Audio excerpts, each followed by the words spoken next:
Assalamualaikum warahmatullahi wabarakatuh. Innal hamdalillah nahmaduhu wa nasta'inuhu wa nastaghfiruh wa na'udzu billahi min syururi anfusina wa min sayyiati a'malina. May yahdihillahu fala mudhillalah wa may yudlilhu fala hadiyalah. Amma ba'. Sahabat yang beriman yang dirahmati Allah, 7 ciri manusia yang jauh dari rahmat Allah Subhanahu wa taala. Setiap mukmin memahami bahwa kehidupan dunia ini hanyalah sementara. Namun tidak sama dengan orang-orang yang jauh dari syariat Allah, terutama orang-orang kafir. Bagi mereka yang tidak mengenal Tuhannya, merasa kehidupan dunia ini adalah segala-galanya. Mereka tak yakin akan kehidupan akhirat. Sebenarnya perjalanan hidup manusia tidak lama di dunia ini. Karena itu, menjalani kehidupan ini adalah pilihan. Artinya, bagaimana dia menjalani kehidupannya, maka itulah kelak buah yang akan dipetik di akhirat nanti. Di antara manusia ada yang merasa bahagia dengan kehidupan dunianya, dan dia tidak berpikir tentang bagaimana kehidupan akhiratnya kelak. Mereka teramat cinta dengan dunia sehingga lupa dengan akhirat. Mereka yang lupa pada kehidupan akhirat ini termasuk dalam golongan orang-orang yang merugi. Sebagaimana firman Allah Subhanahu wa taala dalam Al-Qur'an, "Katakanlah, apakah akan kami beritahukan kepadamu tentang orang-orang yang paling merugi perbuatannya, yaitu orang-orang yang telah sia-sia perbuatannya dalam kehidupan dunia ini, sedangkan mereka menyangka bahwa mereka berbuat sebaik-baiknya." Al-Quran Surat Al-Kahfi ayat 103-104. Dalam ayat yang lain Allah Subhanahu wa ta'ala berfirman, "Siapa yang diberi petunjuk oleh Allah, maka dialah yang mendapatkan petunjuk. Dan siapa yang disesatkan Allah, maka merekalah orang-orang yang merugi." Surat Al-A'raf ayat 178. Berikut ini adalah 7 ciri manusia yang jauh dari rahmat Allah Subhanahu wa ta'ala. Pertama, orang-orang yang lalai. Allah Subhanahu wa ta'ala mengunci mati, hati, pendengaran, dan penglihatan kelompok ini dari semua kebaikan dan kemuliaan. Sebenarnya Allah Subhanahu wa ta'ala sudah memberikan waktu untuk mereka bertaubat. Hanya saja karena mereka lebih memilih kelalaian, maka Allah kunci hati mereka. Kelak mereka ini akan menjadi orang-orang yang benar-benar merugi. Sebagaimana firman Allah Subhanahu wa ta'ala dalam Al-Quran Surat An-Nahl ayat 108 dan 109. Mereka itulah orang-orang yang hati, pendengaran, dan penglihatannya telah dikunci mati oleh Allah, dan mereka itulah orang-orang yang lalai. Pastilah bahwa mereka di akhirat nanti adalah orang-orang yang merugi. Kedua, golongan syaitan atau lupa pada Allah. Ini adalah golongan manusia yang selalu mengikuti hawa nafsunya. Dalam kehidupannya mereka lebih memilih setan menjadi temannya. Setan menghias segala keburukan agar terlihat baik di mata mereka. Pada akhirnya mereka lupa kepada Sang Pencipta, Allah Subhanahu wa ta'ala, yang selalu mencurahkan rahmat kepada setiap orang yang bertaubat.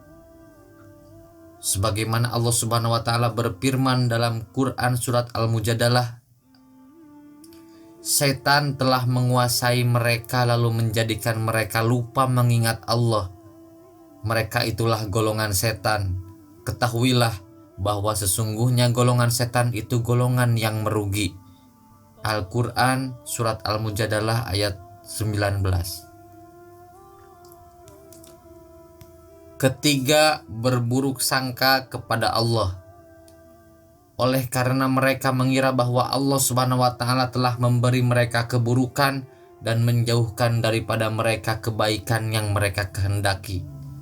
dan itulah seburuk-buruk persangkaan kepada Allah, maka ketahuilah bahwa sesungguhnya Allah Subhanahu wa Ta'ala senantiasa memberi kebaikan kepada sekalian manusia, bahkan kepada manusia yang tidak menyembahnya sekalipun.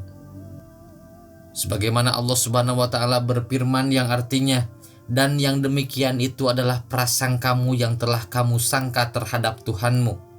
Prasangka itu telah membinasakan kamu, maka jadilah kamu termasuk orang-orang yang merugi. Al-Quran Surat Fussilat ayat 23. Keempat, mengada-ngadakan dusta kepada Allah Subhanahu wa Ta'ala, yaitu mereka yang di dunia bersusah payah untuk menampakkan kepada manusia bahwa adalah ia orang yang paling baik ucapannya dan perbuatannya, dan yang mengatakan sesuatu yang baik, sedang sesuatu yang baik yang ia sampaikan itu tidak ada pada dirinya. Atau seorang pemimpin yang memiliki kekuasaan yang dengan kekuasaannya ia berbuat dengan sekehendak hatinya dan tidak berbuat adil kepada umatnya, sedang di hatinya tidak ada Allah. Dan padahal sesungguhnya Allah Subhanahu wa Ta'ala Maha mengetahui apapun yang ia sembunyikan di dalam hatinya. Allah Subhanahu wa Ta'ala berfirman, dan di antara ahli kitab ada yang jika engkau mempercayakan kepadanya harta yang banyak, niscaya dia mengembalikannya kepadamu.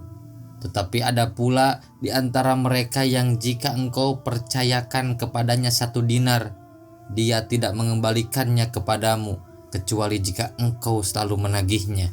Yang demikian itu disebabkan mereka berkata, tidak ada dosa bagi kami terhadap orang-orang yang buta huruf. Mereka mengatakan hal yang dusta terhadap Allah, padahal mereka mengetahui. Al-Quran Surat Al-Imran ayat 75. Dalam ayat yang lain Allah Subhanahu wa Ta'ala berfirman yang artinya, maka siapa mengada-ngadakan dusta terhadap Allah, sesudah itu maka merekalah orang-orang yang dolim. Al-Quran Surat Al-Imran ayat 94. Kelima, aniaya, yaitu mereka yang tiada berlaku adil terhadap sesama, yang cenderung merugikan orang lain demi keuntungan pribadinya. Ia akan memperoleh untuk dirinya sendiri atau seumpama manusia berbuat kecurangan yang nyata dalam kehidupannya, dan manusia yang kerap menganiaya orang lain dan dirinya sendiri walaupun karena kesalahan-kesalahan yang diakibatkan oleh perbuatannya. Sebagaimana Allah Subhanahu wa Ta'ala berfirman, hei orang-orang yang beriman, janganlah kamu saling memakan harta sesamamu dengan jalan yang batil, kecuali dengan jalan perniagaan yang berlaku dengan suka sama suka di antara kamu. Dan janganlah kamu membunuh dirimu. Sesungguhnya Allah Subhanahu wa Ta'ala adalah Maha Penyayang kepadamu. Dan barang siapa berbuat demikian dengan melanggar hak dan aniaya, maka kami kelak akan memasukkannya ke dalam neraka. Yang demikian itu adalah mudah bagi Allah. Al-Quran Surat An-Nisa ayat 29 dan 30. Keenam, menaati pemimpin yang dolim. Menaati pemimpin yang dolim akan membuat seorang jauh dari rahmat Allah Subhanahu wa Ta'ala. Pemimpin yang dolim hanya akan menggiring umatnya pada lembah kebinasaan, dan orang seperti itu tidak perlu ditaati. Pemimpin dolim hanya akan menambah buruk keadaan dan menjatuhkan seseorang dalam kehinaan. Tidak ada kebaikan pada pemimpin yang dolim.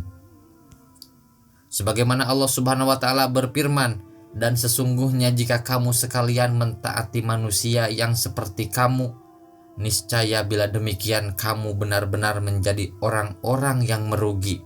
Al-Quran Surat Al-Mu'minun ayat 34. Ketujuh, percaya pada kebatilan dan ingkar kepada Allah Subhanahu wa Ta'ala.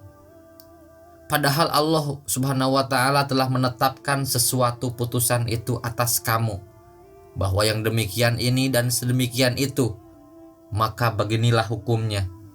Namun sebagian kamu lebih menyukai untuk mengingkari keputusan Allah, sedangkan kamu lebih menyukai segala putusan yang batil yang ada pada manusia, sedangkan kamu berkata bahwa itulah sesuatu putusan yang sebaik-baiknya keputusan. Sebagaimana Allah Subhanahu wa taala berfirman, "Katakanlah, cukuplah Allah menjadi saksi di antaraku dan di antara kamu. Dia mengetahui apa yang di langit dan di bumi, dan orang-orang yang percaya kepada yang batil dan ingkar kepada Allah, mereka itulah orang-orang yang merugi." Al-Quran Surat Al-Ankabut ayat 52. Orang yang ingkar kepada Allah Subhanahu wa ta'ala dan percaya kepada keburukan adalah orang-orang yang sudah mendolimi dirinya sendiri. Kelak orang-orang semacam ini akan mendapatkan siksa di hari kiamat. Allah Subhanahu wa ta'ala berfirman, "Dan kamu akan melihat mereka dihadapkan ke neraka dalam keadaan tunduk karena merasa hina. Mereka melihat dengan pandangan yang lesu." Dan orang-orang yang beriman berkata, "Sesungguhnya orang-orang yang merugi ialah orang-orang yang kehilangan diri mereka sendiri dan kehilangan keluarga mereka pada hari kiamat. Ingatlah, sesungguhnya orang-orang dolim itu berada dalam adab yang kekal." Sahabat yang beriman yang dirahmati Allah, itulah 7 ciri manusia yang dijauhkan dari rahmat Allah Subhanahu wa ta'ala. Semoga Allah Subhanahu wa ta'ala membimbing setiap langkah kita agar selalu dimudahkan menggapai rahmat dan kasih sayangnya. Amin. Wallahu alam. Wassalamualaikum warahmatullahi wabarakatuh.